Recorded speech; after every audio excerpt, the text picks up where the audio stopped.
नमस्कार दर्शकों, आप देख रहे हैं Ravindra Soni health and wellness. आज हमारे साथ हैं एक ऐसी शख्सियत जिनकी सोच और समर्पण ने 10 लाख से भी ज़्यादा महिलाओं की ज़िंदगी को छुआ है। आपका पहला प्रोजेक्ट महिलाओं की माहवारी स्वास्थ्य से जुड़ा हुआ था।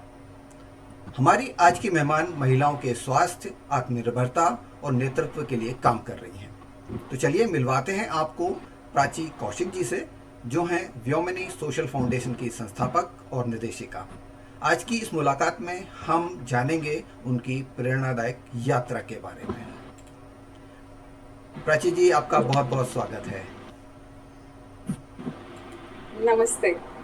नमस्ते। सबसे पहले प्राची जी, हम आपकी व्यक्तिगत यात्रा के बारे में जानेंगे और हम ये जानना चाहेंगे कि आपने एक सुरक्षित सरकारी नौकरी को छोड़कर सामाजिक संस्था को शुरू करने का एक बहुत डेयरिंग या साहसिक निर्णय कैसे लिया। सबसे पहले तो मैं आपको और आपके दर्शकों को धन्यवाद कहना चाहूँगी इस अपॉर्चुनिटी के लिए और अपनी स्टोरी शेयर करने के लिए। तो आपके सभी दर्शकों को बहुत-बहुत आभार। मेरा नाम प्राची है और मैंने व्योमिनी की शुरुआत इस मकसद से की कि मुझे कम समय में अधिक से अधिक महिलाओं तक पहुंचकर उनको जो उनके डेवलपमेंट में जो बेसिक दो हर्डल्स हैं, एक तो उनकी हेल्थ और इकोनॉमिक एम्पावरमेंट, उस पर काम करना था। तो जब मैं गवर्नमेंट सेक्टर में women and child development department में काम कर रही थी, तो मैंने ये पाया कि बहुत सी स्कीम्स हैं, वेलफेयर स्कीम्स हैं, प्रोग्राम्स हैं, लेकिन वो महिलाओं तक नहीं पहुंच पा रहे हैं और महिलाएं उन तक नहीं पहुंच पा रही हैं। तो there is a huge gap. हर सरकार अपने हिसाब से अच्छी पॉलिसी, अच्छे स्कीम्स, प्रोग्राम्स लेकर आती है और बहुत सी ऐसी महिलाएं हैं जो कुछ करना चाहती हैं, तो फिर ये गैप कम क्यों नहीं हो रहा है? तो इसका एक कारण है कॉन्फिडेंस की, आत्मविश्वास की कमी, जिसके लिए दो चीज़ें अमूमन जिम्मेदार हैं। एक तो उनके स्वास्थ्य के प्रति उनकी लापरवाही महिलाओं की और स्वास्थ्य अच्छा ना होना, और दूसरा है इनकम उनके पास नहीं होना। कि जितने भी रिसोर्सेज हैं वो परिवार में जो पुरुष हैं वो कंट्रोल करते हैं, महिलाएं काम करती हैं और वो अपनी हेल्थ को और अपने रिसोर्सेज को इग्नोर करके पूरा समर्पण के साथ काम करती हैं। तो और उस उन चीज़ों के अभाव में वो कहीं जो है कहीं स्टैंड नहीं करती हैं। मतलब कि अगर घर में कोई प्रॉब्लम हो जाए या फिर डिवोर्स तक की नौबत आ जाए, तो उनको कुछ नहीं मिलता है, तो जी। उनको इतना स्ट्रगल करना पड़ता है। तो ये मैंने ये देखा अपने आसपास, जी। डोमेस्टिक वायलेंस के इतने केसेस हैं। लड़ाई हुई, पति ने मारा, इन लॉज ने मारा, उनको भगा दिया जैसे वो कोई जानवर है कि वो अगर ऑर्डर में नहीं है तो उसको भगा दो। तो ये एक कमी देखी मैंने, और खासकर मैं ये समझा कि जब लड़कियां अपने माता पिता के घर होती है, अपने मायके में होती हैं, तो वहाँ उनकी स्ट्रेंथनिंग होनी चाहिए। वो शादी के बाद इतनी स्ट्रगल बढ़ जाता है, जिम्मेदारियां बढ़ जाती हैं, तो तब वो चीज़ें नहीं हो पाती। तो जी। क्यों ना हम गर्ल चाइल्ड का इकोनॉमिक वैल्यू भी समझें। हम ये ना समझे कि कोई लड़की पैदा हुई है तो वो हमारे ऊपर बर्डन है, हमें उसके लिए कुछ करना पड़ेगा। लड़का पैदा हुआ है तो वो हमारे लिए कुछ करेगा। जी। ये बहुत गलत सोच है। जी। लड़कियां भी उतनी ही talented, economically viable, economically value create करने वाली होती है, अगर उनको अपॉर्चुनिटी मिले। तो अगर हम अपॉर्चुनिटी नहीं देंगे तो उनकी लाइफ में भी स्ट्रगल बढ़ेंगे। जब वो आगे बढ़ेंगी लाइफ में, या शादी करके जाए या ना करें, या आगे समाज में बढ़ेंगी, तो उनको वो स्ट्रगल फेस करना पड़ेगा, क्योंकि उनको वो अलग से एक संघर्ष, एक अलग से उनके ऊपर बर्डन रहेगा। जी। जी। तो परिवार में ही अगर बच्चियों को सम्मान मिलेगा, तो मुझे नहीं लगता कि वो दिन दूर है कि जब सभी जगह समानता होगी। जी। जी प्राची जी, आपकी जो बातचीत से मैंने आपसे जो पहला प्रश्न किया था उसके जवाब से जो मैं समझ पा रहा हूँ, विमेन एम्पावरमेंट के लिए सबसे बड़ी तो जो दो ज़रूरतें हैं, उसमें से पहली है आपका स्वास्थ्य और दूसरा है इकोनॉमिक एम्पावरमेंट। अगर आप आर्थिक रूप यस। से सक्षम हैं तो बाकी की चीज़ें आप मैनेज कर सकते हैं। और सेकेंडरी जो चीज़ आपने बताई है कि इसके लिए आपको पूरा सपोर्ट सिस्टम चाहिए, गवर्नमेंट की जो योजनाएं हैं वहाँ तक आपकी पहुँच होना चाहिए। क्योंकि अक्सर ये देखा जाता है कि योजनाएं तो बहुत हैं, लेकिन जो रियल लोग हैं जिनको उस योजना की मदद मिलना चाहिए या उसकी ज़रूरत है, वहाँ तक पहुँच नहीं हो पाती। तो अब इसके बाद हम आगे बढ़ेंगे इस इंटरव्यू में और जानना चाहेंगे, जैसा आपका पहला प्रोजेक्ट के बारे में मैं देख पा रहा था, आपकी वेबसाइट पे भी देखा और आपसे चर्चा करके मेरे को पता भी चला कि आपका पहला प्रोजेक्ट मेंस्ट्रुअल हेल्थ को लेकर के था, जो एक 3A मॉडल था, जिसमें अवेयरनेस, एक्सेसिबिलिटी और अफोर्डेबिलिटी को आपने लेकर के चले थे। तो इस प्रोजेक्ट के बारे में थोड़ा हमारे दर्शकों को बताएं, ये कैसे टेक ऑफ किया और क्या क्या आपको इसके चैलेंजेस थे और कैसे इस प्रोजेक्ट को आपने कंप्लीट किया। जी। अ, ये मेंस्ट्रुअल हाइजीन मैनेजमेंट जो मैंने सब्जेक्ट पे काम किया, ये इतना बड़ा मुद्दा है कि यहीं से शुरुआत होती है बच्चियों में कॉन्फिडेंस बिल्डिंग की। जैसे ही बच्चियों को प्यूबर्टी की एज तक वो पहुंचती है, जब वो उनमें मासिक चक्र की शुरुआत होती है, वो एक ऐसा टाइम होता है कि उनको डराया जाता है कि किसी को नहीं बताना, ये घबराहट वाली चीज है, या उनको पूरी तरह से ओरिएंटेशन नहीं मिलता। तो यहाँ शुरुआत होती है कि हम अपनी बच्चियों को कॉन्फिडेंस बिल्ड कर रहे हैं, उनको डरा रहे हैं। तो ये मैंने देखा कि मैंने अपने बचपन में भी देखा कि इस सब्जेक्ट के बारे में इस तरह की राय क्यों है। ये तो एक अच्छी बात है, आपकी लड़की स्वस्थ है, अगर उसको पीरियड शुरू हुए हैं तो सीधा साधा मतलब है कि शी इज हेल्दी। एक हेल्दी शरीर में सब बायोलॉजिकल प्रोसेस हो रहे हैं, तो खुशी की बात होनी चाहिए। लेकिन हम इसको ऐसा क्यों समझते हैं कि लड़की सयानी हो गई, शादी के लायक हो गई, बड़ी हो गई, खेल कूद नहीं करना, ये नहीं करना, उसमें तमाम तरह की जो है पाबंदियां, रिस्ट्रिक्शंस लगाई जाती हैं। तो वहां से शुरुआत होती है। तो मैंने वहीं से उस चीज को पकड़ा और हमने जब इसके अंदर हम गए, हमने पाया कि सिर्फ अवेयरनेस की कमी नहीं है, प्रोडक्ट्स की अवेलेबिलिटी नहीं है। क्यों? क्योंकि वो अफोर्डेबल नहीं है। तो हमने 3A's अप्रोच पे काम किया, अवेयरनेस, अफोर्डेबिलिटी एंड एक्सेसिबिलिटी। तो व्योमनी संस्था जो है मेंस्ट्रुअल हाइजीन मैनेजमेंट पर 3A's अप्रोच के साथ काम करती है। हम कहीं जाते हैं तो बीच में पॉज हुआ है। हेलो। हेलो। हाँ, पॉज हुआ है बीच में। हाँ, मुझे आवाज आ रही है आपकी। नहीं, आपकी मेरे पास आ रही है बराबर आवाज़। ओके। तो हमें ये देखना है कि हमने ये देखा कि अगर हम मेंस्ट्रुअल हाइजीन पर काम करेंगे तो लड़कियों का कॉन्फिडेंस भी बढ़ेगा, और इससे रिलेटेड जो टैबू, स्टिग्मा, मिथ हैं, हम उनको भी ब्रेक कर पाएंगे, और लड़कियां अपने पीरियड्स को लेके पॉजिटिव फील करें और ये समझे कि एक नेचुरल बायोलॉजिकल प्रोसेस है, इसमें कुछ भी घबराने जैसा, परेशान होने जैसा नहीं है। तो यही हमारी 3A's अप्रोच है जो हमने मेंस्ट्रुअल हाइजीन मैनेजमेंट के लिए की। जी। अब इसके बाद हम जानना चाहेंगे, क्योंकि आपने ओवर द ईयर करीब करीब 10 लाख महिलाओं को टच किया है, तो इसमें काफ़ी महिलाओं से आपके संस्मरण जुड़े हुए होंगे। बहुत सारे आपने जैसा भी बताया भी कि बहुत सारे चैलेंजेस आए, बहुत सारी दिक्कतें। अब जैसे अफोर्डेबिलिटी वाला फैक्टर भी आपने बताया, एक्सेसिबिलिटी वाली बात बताई, और आपने इन सब चीज़ों को ओवरकम किया। तो ड्यूरिंग जो आपने महिलाओं से अप्रोच की, जा करके आपने संपर्क की, आपकी टीम भी गई होगी, तो कोई ऐसी स्टोरी जो आपको याद आती हो, जो आपको टच कर गई हो और आप मेंशन करना चाहें यहाँ पर। अ, देखिए, जब हम गांव देहात में गए तो हमें बहुत सी ऐसी स्टोरीज मिली, और उन स्टोरीज के माध्यम से हमने समझा ये कितनी बड़ी बात है, कितनी बड़ी समस्या है। जैसे मैं एक हरियाणा के गांव सिरसा में गई, तो मैंने वहाँ पाया कि जो महिलाएं हैं उन्होंने बताया कि मेंस्ट्रुएशन टाइम में, पीरियड्स के टाइम में वो क्या क्या प्रयोग करती हैं। तो उन्होंने बताया कि हम 2 कपड़ों में रेत भर के उसको सिलते थे और उसको यूज करते थे। तो आप सोचिए, कई महिलाओं ने बोला हम राख यूज करते थे, कई महिलाओं ने बोला हम भूसा इस्तेमाल करते थे, कईयों ने बोला पुराना खराब कपड़ा हम इस्तेमाल करते थे। तो इतना जी, हाइजीन के हिसाब से ये इम्पोर्टेंट। तीनों ही चीज़ें बहुत ख़राब हैं, मतलब यू कैन इमेजिन। जी। सही है। जी। तो आप सोचिए किस तरह की उनकी मजबूरियां रही होंगी, क्या अवेयरनेस का अभाव रहा होगा, और उनका पूरा रिप्रोडक्टिव एज जो है इस संघर्ष में गुजरा। जबकि पीरियड्स मेंस्ट्रुअल साइकिल एक नेचुरल बायोलॉजिकल प्रोसेस है। पूरे परिवार को, समाज को इसको समझ के महिलाओं को सपोर्ट करना चाहिए, लेकिन पाबंदी है किसी को बताना नहीं है। लेकिन एक शर्म है कि इसके बारे में किसी से बात नहीं करते हैं। तो इस तो टैबू को इस आपने किस तरह से तोड़ा? ये आप जैसे बता रहे हैं कि शर्म है, बताना नहीं चाहिए, तो आपने किस तरह महिलाओं को, उनकी खास तौर से बच्चियों की माताओं को एजुकेट किया कि ये कोई शर्म की बात नहीं है और इसमें बताने में कोई दिक्कत होना नहीं चाहिए?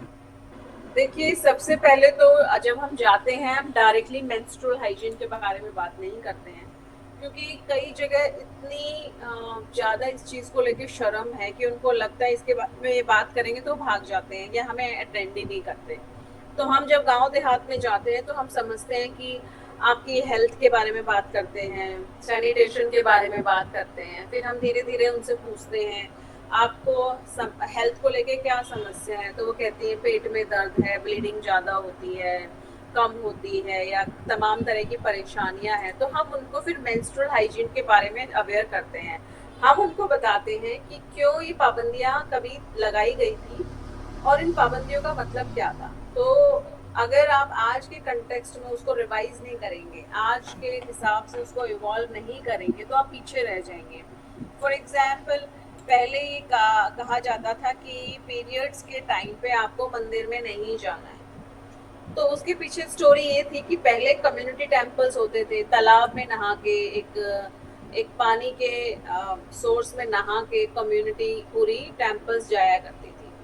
तो जब आप इस तरह की होली बात लेते हैं, तो आप अगर पीरियड्स के टाइम उसमें जाएंगे तो पूरा वाटर कंटेमिनेट हो सकता है।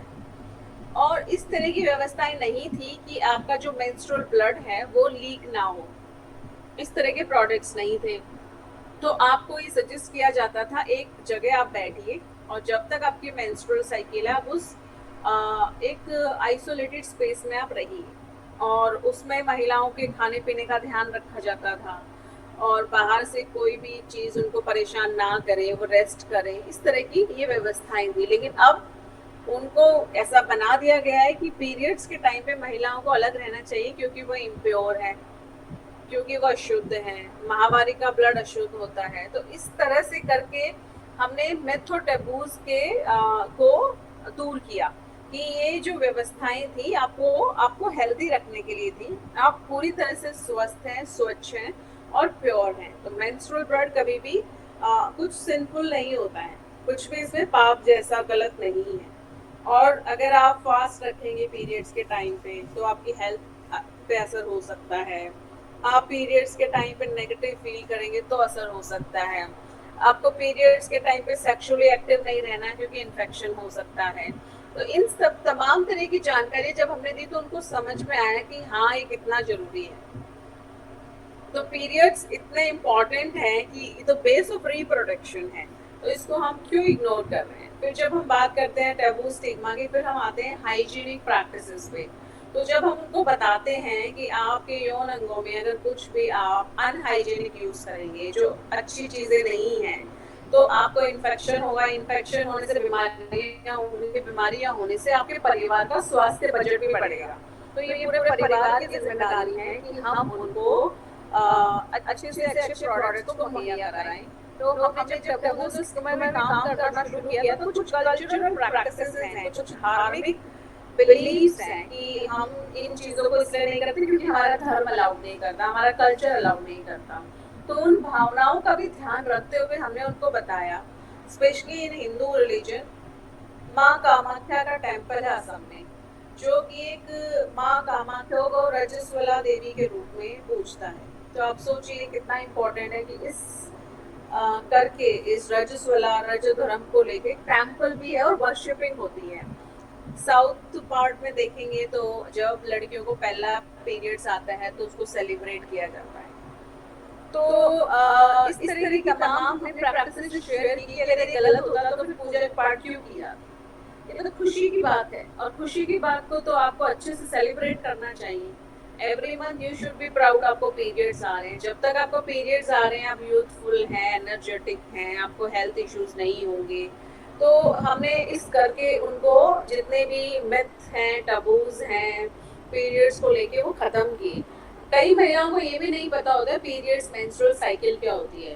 उनको ये नहीं पता कितने टाइम के अंतराल में आना चाहिए, पहले आया तो क्या है, दो लेट आया तो क्या है, पीरियड्स किस वजह से रुक सकते हैं। तो हम उनको बताते हैं 21 दिन के बाद और 35 दिन से पहले आना चाहिए। ये एक हेल्दी मेंस्ट्रुअल साइकिल है, एक अच्छी प्रैक्टिस है। और 3 to 5 डेज ब्लड आता ही है। अगर आपको कुछ दिन ज़्यादा भी आता और हैवी ब्लीडिंग नहीं है तो दैट इज़ ओके, नॉर्मल। आपको डिस्चार्जेस होते हैं अलग अलग, अगर उसके डिस्चार्ज में स्मेल है तो आपको डॉक्टर को कंसल्ट करना है। पीरियड से पहले, पीरियड्स के बाद थोड़ा डिस्चार्ज होता है तो वो नॉर्मल है, वाइट डिस्चार्ज। तो आपको थोड़ा सा मिल्क जैसा कुछ आता है डिस्चार्ज। तो उन्होंने समझा कि हर डिस्चार्ज बीमारी नहीं है और किस तरह के डिस्चार्जेस इन्फेक्शंस हैं, वाइट डिस्चार्जेस। तो इस ये जो छोटी छोटी बातें थी ये समझाई हमने, तो उनको अपने हेल्थ के प्रति जागरूक किया और उन्होंने भी समझा कि हाँ, हम बहुत गलत फहमी में जी रहे थे और जो टैबूज हैं इसको लेके वो मिथ है, वो कुछ सच नहीं है। जी, बहुत अच्छा आपने एक्सप्लेन किया कि आपने मिथ्स और टैबूज को तोड़ा और उनके कॉन्फिडेंस को जीता, जिससे कि आज उनको खुद को रियलाइज़ हो रहा है, उन बच्चियों को और उनकी माताओं को, कि हम बहुत बड़ी गलत फहमी में जी रहे थे। अब हम आगे बढ़ेंगे इस चर्चा में। ये हमने अभी चर्चा करी कि हेल्थ एम्पावरमेंट को लेकर के आपने काफ़ी सारे एफर्ट्स किए जो काफ़ी अच्छे फ्रूटफुल रहे हैं। हम इस इंटरव्यू के सेकंड पार्ट पर चल रहे हैं जिसमें कि हम इकोनॉमिक एम्पावरमेंट की बात करेंगे। तो आपकी जो संस्था है वो किस तरह से ग्रामीण महिलाओं को एम्पावर कर रही है, किस तरह के रोजगार, किस तरह की ट्रेनिंग्स दे रही है? मेरा वीडियो पॉज है, इसमें कोई प्रॉब्लम तो नहीं है ना? नहीं, मेरे यहाँ परफेक्ट चल रहा है। ओके, ठीक है। तो हमारी जो संस्था है ये 2017 में व्योमनी सोशल फाउंडेशन का मैंने गठन किया। ये एक सोशल एंटरप्राइज है। सोशल एंटरप्राइज जो होती है वो बहुत कमर्शियल एक्टिविटी भी नहीं करती है और सामाजिक सेवा के भी काम करती है, सोशल कॉन्शियसनेस के साथ। तो हमने इसमें ऐसे प्रोजेक्ट्स को लॉन्च किया जिसमें हम सैनिटेशन हाइजीन के प्रोडक्ट्स बना रहे हैं। उन प्रोडक्ट्स को बना के महिलाएं बनाने के बाद महिलाएं उसको बेच भी सकती हैं और साथ ही साथ जागरूकता भी कर सकती हैं। क्योंकि सैनिटेशन हाइजीन, सैनिटेशन इकोनॉमी इतनी बड़ी है कि जिसमें sanitation workers, ASHA worker, anganwadi workers, SHG groups के लिए बहुत स्कोप है। तो आपको हर टॉयलेट में साबुन चाहिए, लिक्विड सोप चाहिए, सैनिटरी नैपकिन हर महिला को चाहिए और टिश्यू पेपर चाहिए, या फिर आपको डाइपर्स चाहिए, या फिर आपको मैटरनिटी पैड चाहिए। तो तमाम तरह के सैनिटेशन हाइजीन के प्रोडक्ट्स हैं जिसको हम बनाना और बेचना महिलाओं को सिखा रहे हैं। तो हमने इसके लिए एक इंक्यूबेशन प्रोग्राम भी चलाया जिसमें महिलाएं आके हमसे प्रोडक्ट सीख सकती हैं, हमारे साथ ये काम कर सकती हैं। एज ऑफ नाउ अभी कितनी महिलाएं जुड़ी होंगी आपके साथ इस तरह के प्रोग्राम्स में? देखिए, अभी आपने एक नंबर मेंशन किया था 10 लाख। एक्चुअली में अवेयरनेस प्रोग्राम, अवेयरनेस वर्कशॉप के थ्रू, मेंस्ट्रुअल हाइजीन वर्कशॉप के थ्रू हम 30 लाख महिलाओं तक पहुंच चुके हैं और हमने कम से कम 10,000 महिलाओं को रोजगार दिया है इस फील्ड में। वो अपने यहाँ पैड बेच रही हैं, पैड बना रही हैं, या सैनिटेशन हाइजीन या सैनिटेशन इकोनॉमी में किसी ना किसी तरह से जुड़ी हुई हैं, या तो वो रीसेलिंग कर रही है, मैन्युफैक्चरिंग कर रही है। तो हमने सैनिटेशन हाइजीन को एंटरप्रेन्योरशिप से जोड़ा। ये एक हमारा यूनिक इनिशिएटिव है कि आप सिर्फ जानकारी जाके गाँव-गाँव करेंगे, पैड यूज करो, हाइजीनिक रहो, तो वो ये भी कहती है कि हम ये अफोर्ड ही नहीं कर सकते। तो कहीं ना कहीं से तो प्रोडक्ट आता ही है, तो हमने कहा आप अपने गांव में बनाओ, आसपास के लोगों को भी सस्ता प्रोडक्ट मिलेगा, आपकी भी सेल बढ़ेगी और क्यों हमें विदेशों से बने हुए प्रोडक्ट खरीदने हैं। तो हमने इसमें एक ये भी ट्विस्ट डाला कि अपने देश में बना हुए प्रोडक्ट आप यूज कीजिए। तो जब लगातार उनको प्रोडक्ट्स मिलता है अच्छी क्वालिटी का अफोर्डेबल रेट्स पर, तो आपका हाइजीन बिहेवियर बदलता है। ऐसा नहीं कि आपने एक महीने पैड बांटे या मेंस्ट्रुअल हाइजीन मंथ आया तो पैड बांटे हो गया, नहीं, ये कॉन्टिन्यूअस प्रोसेस है। लगभग एक महिला को 3000 डेज मेंस्ट्रुअल साइकिल होती है टोटल लाइफ स्पैन में। अगर मैं कुल मिला के कहूँ तो 45 से 50 वर्ष। तो ये इतना लंबा टाइम है, तो हम कैसे इसको इग्नोर कर सकते हैं? जी। उसमें प्रोडक्ट भी यूज होंगे, उसमें जानकारियां भी होंगी। तो इन तमाम चीजों को लेकर हमने इस संस्था की शुरुआत की और हमारी संस्था के माध्यम से महिलाओं को ना सिर्फ रोजगार मिल रहा है, जानकारी मिल रही है, आत्मनिर्भर बन रही है, उनका स्वास्थ्य भी अच्छा हो रहा है। तो मुझे खुशी है कि हमारे इस इनिशिएटिव से एक तीर से कई हम निशाने लगा पा रहे हैं। जी। आपके इन बहुत सारे जो प्रोजेक्ट्स चल रहे हैं, इनमें से कोई ऐसा वर्थ मेंशनिंग हो जिसमें कि बहुत एक्स्ट्रा ऑर्डिनरी किसी महिला ने काम किया हो या ग्रुप्स ने काम किया हो, जिनको आप यहाँ शेयर करें ताकि और भी महिलाओं को मोटिवेशन मिल सके और वो अपने जो भी क्षेत्र में हैं तो अपने काम शुरू कर सकें और आगे बढ़ सकें। ऐसे तो बहुत सारी स्टोरीज हैं, लेकिन एक स्टोरी मैं बताना चाहूंगी। जब कोविड का टाइम था तो सब कुछ बंद हो गया था, तो जिन महिलाओं के साथ हम काम कर रहे हैं उनके पास फोन नहीं होते थे, घर में एक ही फोन होता था, उसी से बच्चा पढ़ाई कर रहा है, उसी से हस्बैंड भी अपना काम कर रहा है। तो उन फोन के माध्यम से हमने डिजिटली महिलाओं को ट्रेन किया, कोविड की पीपीटी किट बनाना, मास्क बनाना। तो सोचिए, जो कोरोना में सब कुछ बंद था, ये वो महिलाएं थी सेल्फ हेल्प ग्रुप की जो अपने घरों में इस तरह के काम कर रही थी। हम उनको मटेरियल सप्लाई कर रहे थे और वो अपने डिस्ट्रिक्ट के जो मजिस्ट्रेट होते हैं, कमिश्नर होते हैं, उनको प्रोडक्ट सप्लाई कर रही थी। तो सेल्फ हेल्प ग्रुप की जो महिलाओं की ताकत डिस्ट्रिक्ट एडमिनिस्ट्रेशन ने भी समझी कि ये महिलाएं खाली नहीं बैठी हैं, कोविड में देश का साथ दे रही हैं, ऐसे प्रोडक्ट्स बना रही हैं। और जितने भी सैनिटेशन हाइजीन के प्रोडक्ट्स थे उन पे कुछ भी रोक नहीं लगी थी, उनको आना जाना अलाउड था। तो उससे उन महिलाओं ने इतने पैसे कमाए। एक कोविड की मैं बात बता रही हूँ कि जब सब कुछ ठप हो गया था, बड़ी बड़ी कंपनीज भी कुछ नहीं कर पा रही थी, तो इन महिलाओं ने वो किया। फिर जब हम कोविड से निकल कर आए तो उन्होंने उस काम को छोड़ा नहीं, उनकी पहचान बन चुकी थी उनके डिस्ट्रिक्ट में, वो काम कर रही थी और आज तमाम लोग उनको जानते हैं कि ये फलाना घर में महिला जो है ये ग्रुप बना के काम करती है और ये प्रोडक्ट्स यहाँ मिलते हैं। फिर अभी हाल फिलहाल में ही हमने एक यूनिट हमने कैलकाटा लगाई, एक हमने बैंगलोर लगाई, एक हैदराबाद लगाई, एक चेन्नई लगाई। मतलब आप पैन इंडिया काम और कर रही वहां हैं। पर जी, हम काम कर रहे हैं पूरे कश्मीर टू कन्याकुमारी, क्योंकि हमारा मॉडल इतना सस्टेनेबल है। सैनिटेशन हाइजीन प्रोडक्ट सबको चाहिए, हम उनको बनाने की ट्रेनिंग, मटेरियल, मशीनरी उपलब्ध कराते हैं और सरकारी योजनाओं से उनको लिंक करते हैं ताकि उनको फाइनेंस की भी दिक्कत ना हो। तो वो लोन भी ले लेती हैं, कई बार अपने पैसे भी लगा लेती हैं, कई बार CSR में ग्रांट और फंड्स भी मिल जाते हैं। तो इस करके हमने मशीन्स लगवाई और वो अच्छे से अपना काम चला रही हैं। तो एक महिला जो स्पेशली अंडर प्रिविलेज और ट्राइबल कम्युनिटी के लिए काम करती थी, तो उसने बताया कि हमारे यहाँ जो महिलाएं हैं वो अंडर गारमेंट्स खरीदने तक में भी सक्षम नहीं है।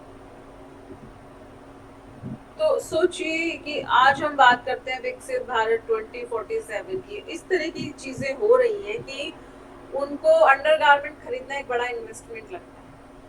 हमें क्या अवेयरनेस लेवल है। तो हम वो जब वहाँ पहुंची उस गांव में, उस माहौल में, तब उनको रियलाइज हुआ कि ये कितना इम्पोर्टेंट है पहनना कपड़े पूरे। तो हमने वहाँ तक हम पहुँचे और इस तरह की तमाम स्टोरीज हैं कि आपको पीरियड्स के टाइम पे आप अंडर गारमेंट्स को वेयर कर रहे हैं, फिर नहीं पहनते हैं क्योंकि वो खराब हो जाएंगे, आप अफोर्ड नहीं कर सकते हैं गरीबी के कारण। तो सैनिटेशन हाइजीन को अगर आप लिंक करेंगे कि आप प्रोडक्ट खरीद के यूज करें, तो उसमें एक आर्थिक जो है तंगी बड़ा एक कारण है कि गरीब लोग सैनिटेशन हाइजीन मेंटेन इसलिए भी नहीं कर पा रहे हैं, प्रोडक्ट्स महंगे हैं।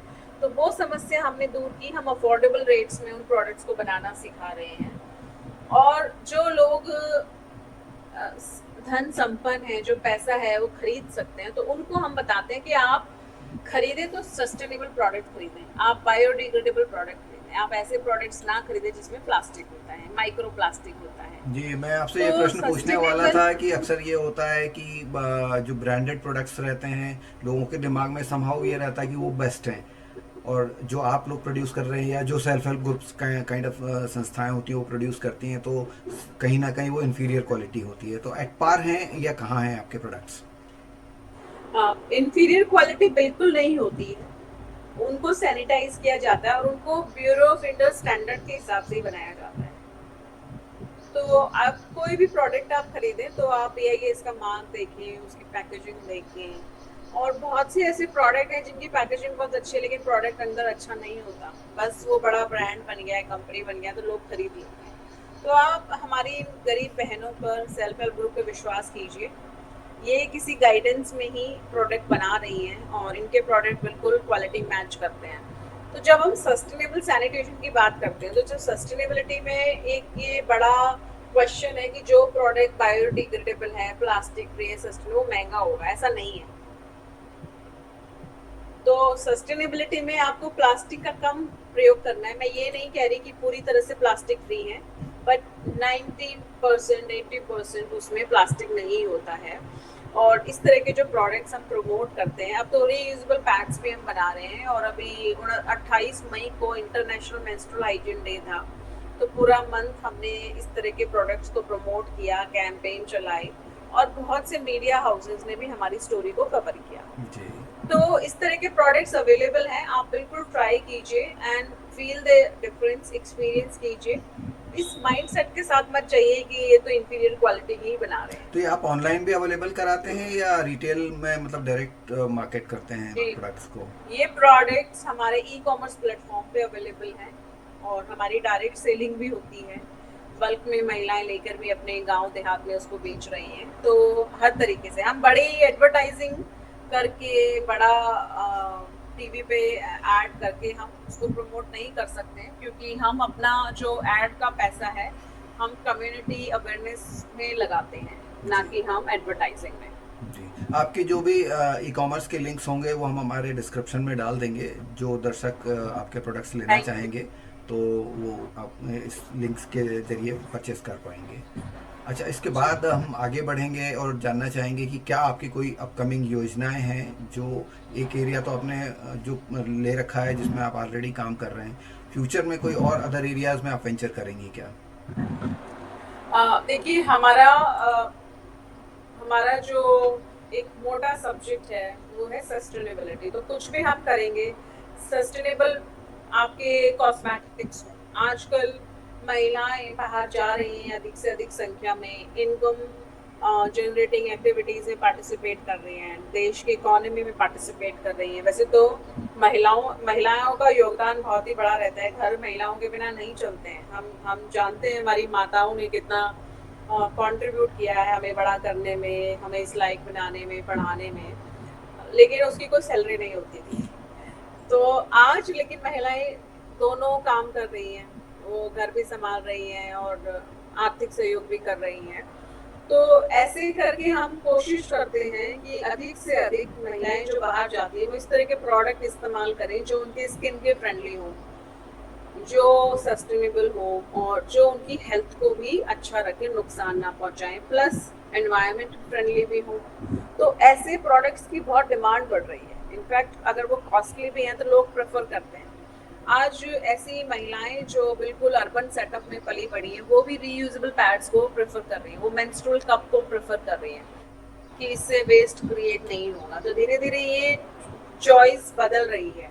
तो हमारा जो अगला पड़ाव है कि जो products day to day life के यूज के हैं, चाहे वो फर्नीचर हो, चाहे वो कॉस्मेटिक्स हो या फिर आपके सैनिटेशन हाइजीन प्रोडक्ट्स हो, हम एक सस्टेनेबल रेंज निकालें। हम रिसाइकिल किया हुआ मटेरियल या फिर सस्टेनेबल इको फ्रेंडली मटेरियल को हम यूज करके उनको बनाएं और एनवायरनमेंट कॉन्शियस परचेजिंग करना लोगों को सिखाएं। जी, तो प्राची जी, आज आपने बहुत डिटेल के साथ आपके प्रोजेक्ट के बारे में, महिलाओं के इकोनॉमिक एम्पावरमेंट के बारे में, हेल्थ के बारे में और आपकी जो अपकमिंग योजनाएं हैं उनके बारे में जानकारी दी। और आपने जैसा कि बताया कि आपने 30 लाख महिलाओं को टच किया है, तो मैं करेक्ट करना चाहूँगा, क्योंकि मेरे को जो फिगर मिले थे वो आपकी वेबसाइट से मिले थे, शायद वो उसमें आपका अपडेशन जब रहा होगा उस समय तब 10 लाख का रहा होगा। तो 30 लाख महिलाओं को टच करना अपने आप में एक बहुत बड़ा अचीवमेंट है। और इतने सारे प्रोजेक्ट्स को लेकर के इतनी सारी महिलाओं को, उनके सेल्फ हेल्प ग्रुप्स को लेकर चलना अपने आप में एक उपलब्धि है। तो हमारी बहुत बहुत शुभकामनाएं आपको और आप से हम लगातार जुड़े रहेंगे। आने वाले समय में जैसे भी नए आपके वेंचर्स होते हैं या आप कोई और जानकारी लेकर के हमारे साथ आप साझा करना चाहेंगी तो आपका स्वागत रहेगा। आज की जानकारी के लिए बहुत बहुत धन्यवाद। दर्शकों, हम अपने डिस्क्रिप्शन लिंक में ब्योमनी से जुड़े हुए जो प्रोडक्ट्स हैं उनकी लिंक शेयर कर रहे हैं। अगर आप उन प्रोडक्ट्स को लेना चाहें तो उस लिंक के वाया खरीद सकते हैं। आज की जानकारी के लिए एक बार पुनः धन्यवाद। प्राची जी, आपसे पुनः मुलाकात होगी। Thank you so much. धन्यवाद, थैंक यू।